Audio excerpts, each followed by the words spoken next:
The development context of Dragon Quest VII Reimagined gives me a very clear feeling. This isn't just a coat of paint. It's a project with a thesis taking a massive JRPG known for being slow at the start and rebuilding the experience for 2026 without killing its identity.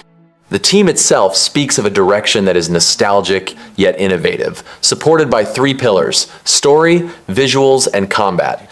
And you can feel those pillars in the demo because everything seems chosen to sell this new pace and look right away. Playing the demo, the first thing I noticed was the ambition to touch what is usually untouchable in classic JRPG remakes: structure. When the producer comments that the goal was to preserve the vibe of the original, but refine redundant sections and streamline a narrative that can exceed 100+ hours, I read that as, we know 7 is too big to rely solely on nostalgia. And the demo, through the way it delivers exploration and progression without punishing you with old friction, seems to try to prove that you can respect the game while still cutting the fat. Another piece that draws attention in this context is the remake, not remaster stance. Based on what has been released, the justification is to reach both old fans and new people, which usually means rebalancing what was charm and what was a barrier to entry. The demo, at least, conveys this intention to me. It wants to hook those who never had the patience for the beginning of 7, and at the same time, doesn't seem ashamed of the darker tone and heavier ideas the game carries. The impression that remains is they are trying to transform 7 into a modern Dragon Quest without erasing the past, and that requires difficult decisions, cutting redundancy, tweaking the UI, accelerating the flow, but keeping the atmosphere. Ichikawa himself speaks of Yuji Hoри's support and a clear vision from the start based on these three pillars. And I like it when a project owns itself as a project, not just a checklist of features. If the final game can maintain the confidence and polish the demo suggests, I think this development context will be remembered as a rare case of a remake that understands that fidelity also means knowing where to change. The story, from the slice the demo shows and what Square Enix has already explained, seems to want to hook you more through mystery and the strangeness of the world than by a big explosive event right away. The premise of a small island that believes it is the only piece of land in existence is still a very strong opening, because it turns any discovery into something almost sacred, and the demo ends exactly when that feeling of the world is bigger and something is wrong starts to become irresistible. My feeling playing the demo is that they're trying to preserve that somewhat dark and melancholy tone that 7 has always been known for, but with a tighter delivery. One impressions piece mentions that the story moments there already hit a darker note and that the characters are charismatic, and I agree with that vibe. It's a DQ that looks cute on the surface, but doesn't take long to show that there's heavy stuff hidden underneath. The central hook continues to work very well, seeking fragments, tablets to unlock new islands, and with them, new stories. Even without wanting to get into spoilers, you can notice that the game structures the narrative as a collection of discoveries, which fits perfectly with the archaeology, lost fantasy atmosphere the demo conveys. Now, what changes the narrative context, and what makes me most curious, is the official stance that they change the architecture of the story. They preserve the atmosphere, but refine redundant parts and streamline the structure to make it easier to follow and more immersive. This sounds to me like an elegant apology to those who always thought 7 was bloated, and at the same time, it's a warning that some fans will miss certain detours as they admit they will cut what doesn't impact the core. And yes, there's a side of me that thinks this is positive. Dragon Quest VII is a gigantic game, so if they get it right, the story could become stronger precisely by being more focused. Square Enix, via interviews, speaks of cutting islands with little relevance to the main plot and making other parts optional, which has the potential to make the guiding thread less diluted, provided the writing and transitions don't feel rushed. At the same time, I still have that nagging doubt. The charm of 7, for many people, is precisely the format of vignettes and islands with mini-stories, some seemingly disconnected, but which build theme and atmosphere. So when I read that they removed 3 storylines and reorganized others as optional, I think, okay, it might be leaner. But will it lose that sense of a long, strange journey that was so striking in the classic game? The trump card to balance this potential loss seems to be the new content, especially the storyline with Kiefer as an adult. They confirm that this is a real addition and that he actually appears as part of this new arc, which gives me the impression that Reimagined wants to compensate for cuts with stronger, more personal, emotional payoffs, not just quality of life. If the final story can maintain the mystery of the demo and still deliver these new moments with impact, it could be the version of 7 that finally wins over those who always respected the game but never had the courage to face its size.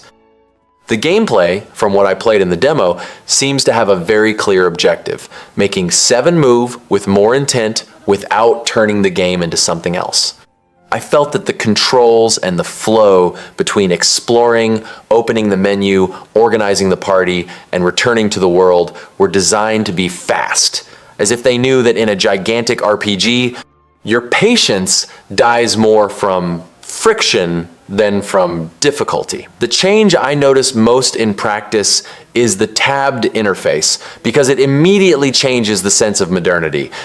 The producer says it was a bold decision to move away from the classic pop-up window model and go for tabs in the main menu, with Hori's feedback on adjustments like shopping, and in the demo, this appears as fewer clicks, less messing around when you just want to check a skill, item, or setting. In exploration, the demo gave me the impression that they are pushing the player forward with much less unnecessary backtracking.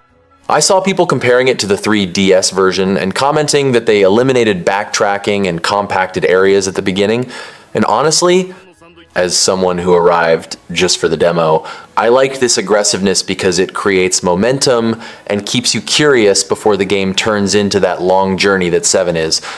In combat, the philosophy seems to be common fights are fast, bosses are more tactical. Released info speaks of combat redesigned for a more modern rhythm, with adjustable battle speed and options like auto battle, and also a field attack system for you to delete weak enemies without entering battle when you are overleveled. And that, to me, is quality of life done right in a 100+ hour JRPG. The feeling that remains is that they want to preserve the flavor of classic turn-based combat, but remove the dead time that sounds antiquated today. The possibility of defining tactics so combat flows without pausing turn by turn is the kind of feature I use without guilt. In grinding or repeated encounters, I want speed. In an important fight, I want control. I also like that they seem to have added parallel toys that interact with combat, like the Buckingham Arena with solo challenges and turn limits, plus the return of the lucky panel for items. Even if I didn't see this in the demo, the simple fact that such content exists gives me the impression that the game will have fun breaks in the middle of the campaign, which helps a lot in preventing burnout. Overall, the demo sold me on the idea that DQ7 Reimagined is less about changing 7 and more about removing the locks that prevented many people from loving 7 today. If they maintain this mix of more guided exploration at the start, a more agile menu, and battles with pacing control, I think it will be a classic JRPG with a modern cadence, and that is exactly the type of remake I want to play to the end without feeling like I'm fighting the game. The graphics are by far the part that delivers identity right away. You look at it and understand that this doesn't want to be realistic. It wants to be tactile. The choice of a diorama visual with doll-like characters works because it matches Toriyama's shorter proportions in 7 and turns the world into a kind of living model that makes you want to keep rotating the camera just to appreciate it. The coolest and kind of crazy, in a good way, part is that this wasn't just a concept. They literally had wooden dolls, handmade by artisans, photographed them, and used that as a base for the CG models. When I saw that and then played the demo, it made sense why the texture has a different grain, as if the surface has history. It's not that overly clean 3D that looks like plastic. In the environments, I felt they went all out on tiny details and frame composition, as if each village was assembled to look beautiful from a fixed angle.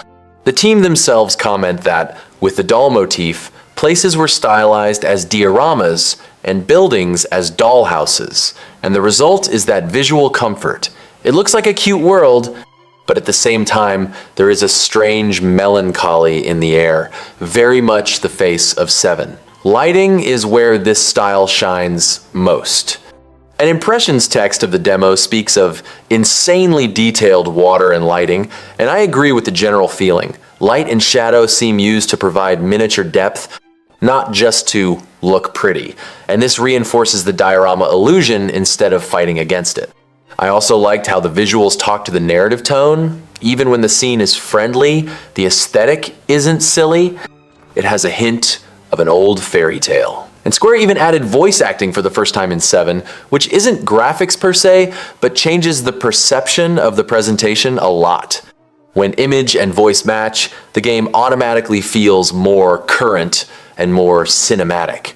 From what I saw, I thought the visuals not only modernize but reinterpret the game with personality, and that is rare in a remake. The demo gave me the feeling that VII has become a toy world, full of details, but with heart and a bittersweet atmosphere underneath, which for me is exactly the kind of art direction you remember years later, even without remembering every quest. Performance in the demo gave me a nearly there feeling. It's very playable, and most of the time, fluid enough for you to forget the technical side and just enjoy the JRPG. But you can tell the game has clear priorities. The diorama look with heavy depth of field, and that comes at a price at times, depending on the platform. On the first Switch, the most realistic expectation, and aligned with demo reviews, is 30 frames per second, with some stutters and frame pacing issues in certain scenes. I find it totally acceptable for a DQ because it's not a frenetic action game, but when the frame pacing gives that jitter during camera movement, it breaks the contemplative vibe of the diorama a bit, and that bothers me more than a simple stable 30 frames per second. On the Switch 2, however, the scenario is much more encouraging. 60 frames per second with more consistent frame pacing and only occasional stutters. If I were to choose a platform just for comfort, this is exactly the kind of upgrade that changes the game, because DQ is long, and any technical micro-annoyance multiplied by dozens of hours becomes a pebble in your shoe. Another part that surprised me positively was the surprisingly solid load times on the Switch in the demo. In a JRPG, this counts for a lot because you open menus, enter areas, leave areas, enter battle. So when the loading doesn't keep reminding you that you're on weaker hardware, the experience feels more premium than it actually is. On PS5 and Xbox Series, the expectation is much smoother than on the Switch. The idea seems to be playing this remake at 60 frames per second as the comfort standard. On PC, the little that can be inferred from the Steam requirements is that the game doesn't seem to demand a monster GPU to run minimum with a GTX 750 or an RX 460 and recommended with a GTX 1070 or an RX 580, which suggests a relatively accessible technical base. At the same time, I'm always cautious. Running requirements aren't running smoothly requirements, and JRPG ports sometimes suffer more from stuttering than from average FPS. And speaking of stutter, the demo may not reflect the final game. This is important because demos are sometimes on older builds, sometimes they are more polished than the release, so I try to hold my excitement and criticism in equal measure. You can notice the direction, but you can't guarantee the stability of the full game. I think it's worth buying at launch if you were already looking for a long, classic JRPG to live inside, and the demo hooked you with its atmosphere and pace. If you are on the team that prefers to wait for the definitive version with patches, adjustments, and maybe a discount, the safer bet is still to wait a few weeks, because the demo sells the foundation well but doesn't prove how the game holds up over dozens and dozens of hours. I liked the fact that the beginning is very true Dragon Quest, with plenty of dialogue and preparation before the combat really kicks in, and that already filters out many people in the first couple of hours. At the same time, when the battles start entering the loop, the presentation is fast and pleasant, and I liked seeing enemies on the map instead of random encounters because that gives you a sense of control over your time. What makes me consider buying at launch is that Square seems to have understood the greatest sin of DQ7. It can be massive, and if the game makes you waste time with friction, you get tired before reaching the parts that pay off. They explicitly spoke of streamlining redundant sections in a game that can pass 100 hours, and that to me is the kind of promise that changes the fate of an RPG this size. On the other hand, I would wait if you are very sensitive to two things: actual difficulty balancing and system promise versus delivery throughout the whole campaign. In the demo, I found the boss easy on medium, and at the same time, the team itself is heavily tweaking systems, remodeled interface, faster combat rhythm, and even changes to series tradition. So there is always the risk that some decisions will divide opinion when the full game hits the public.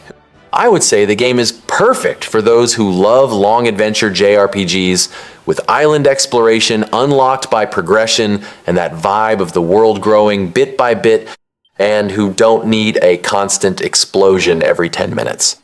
It's also highly recommended for those who like to tinker with builds, because the producer said the vocation system was reworked, and they even added a scheme to combine vocations, which sounds like an invitation to experiment with strategies. I wouldn't recommend it at launch for those who want a short, straight-to-the-point RPG, those who hate slow starts, or those who only get excited when the game is already in endgame build mode from the first hour. Also, those who buy strictly thinking about immediate cost benefit, because the launch price reference is in the standard AAA range, $60. I'm seriously thinking about buying it, especially since I'll have some free time to marathon it soon. The demo left me with that good feeling of a modernized classic, and I want to see if that holds up when the game truly opens up the world.